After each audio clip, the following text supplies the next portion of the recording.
சிவாயா YouTubers நண்பர்களுக்கு இனிய காலை வணக்கம். 11th அக்கௌண்டன்ஸில் இன்றைக்கி நம்ம எடுத்துக்காட்டு 11 பார்க்கணும். குறிப்பிட்ட பதிவுகள் தான். ரொக்கத்துடன் வியாபாரம் தொடங்கியது.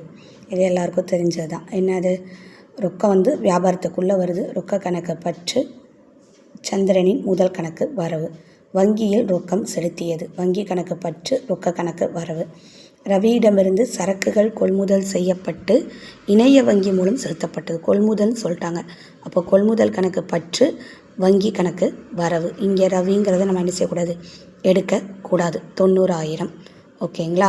குமாருக்கு விற்பனை செய்யப்பட்டது. அத்தொகையை அவர் பண வைப்பு இயந்திரம் மூலம் செலுத்தினார். அப்போது இங்கே என்ன பண்ணியிருக்கு, விற்பனை செய்யப்பட்டது. அத்தொகையை இவர் பண வைப்பு இயந்திரம் மூலம் செலுத்தினார். அப்படிங்கும்போது இங்கே என்ன வரணும்னா, குமார் எடுக்கக்கூடாது. வங்கி கணக்கு பற்று, விற்பனை கணக்கு வரவு,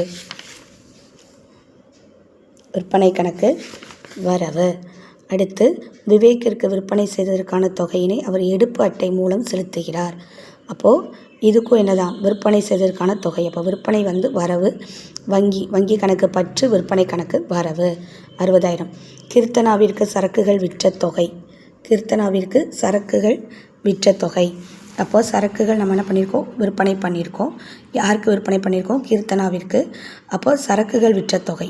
அப்போது 6வது என்ட்ரி என்ன வரும் அப்படின்னா, வங்கி கணக்கு பற்று, விற்பனை கணக்கு வரவு. சரக்கு விற்பனை செய்தது, கடன் அட்டை மூலம் பணம் பெறப்பட்டது. வங்கி கணக்கு பற்று, விற்பனை கணக்கு வரவு. ஏன்னா வங்கி சம்மந்தப்பட்டது வந்துட்டாலே நம்ம பேர் எதையும் நம்ம என்ன செய்ய வேண்டாம், பார்க்க வேண்டாம். பங்காதாயம் நேரடியாக வங்கியால் பெறப்பட்டது. அப்போது வங்கி பெறுபவரை பற்று செய்யணும். அப்போ வங்கி கணக்கு பற்று, பங்காதாயம் கணக்கு வரவு. ஓகேங்களா. அடுத்து, தானியங்கி பண வழங்கு இயந்திரம் மூலம் ரொக்கம் நம்ம எடுத்திருக்கோம், உள்ளே வருது. ரொக்க கணக்கு பற்று, வங்கி கணக்கு வரவு. சம்பளம் மின்னணு பரிவர்த்தனை மூலம் வழங்கப்பட்டது. செலவுகளின் நட்டங்களையும் பற்று வைக்கணும். அப்போ சம்பள கணக்கு பற்று, வங்கி கணக்கு வரவு. இங்கே நீங்கள் கவனமாக கவனிக்க வேண்டியது, அறக்கட்டளைக்கு கிரிக்கெட் மட்டைகள் நன்கொடையாக வழங்கியது. அறக்கட்டளைக்குன்னு நம்ம ஒன்று நன்கொடையாக கொடுக்குறோம் அப்படின்னா, நம்ம பல்காக கொள்முதல் பண்ணிட்டு தான் நம்ம என்ன செய்வோம், கொடுப்போம். அந்த கொள்முதல் பற்று வரணும். ஆனால் அதை நம்ம மறுபடியும் யாருக்கு, அறக்கட்டளைக்கு நம்ம என்ன செஞ்சிட்டோம், நம்ம கொடுத்துட்டோம்.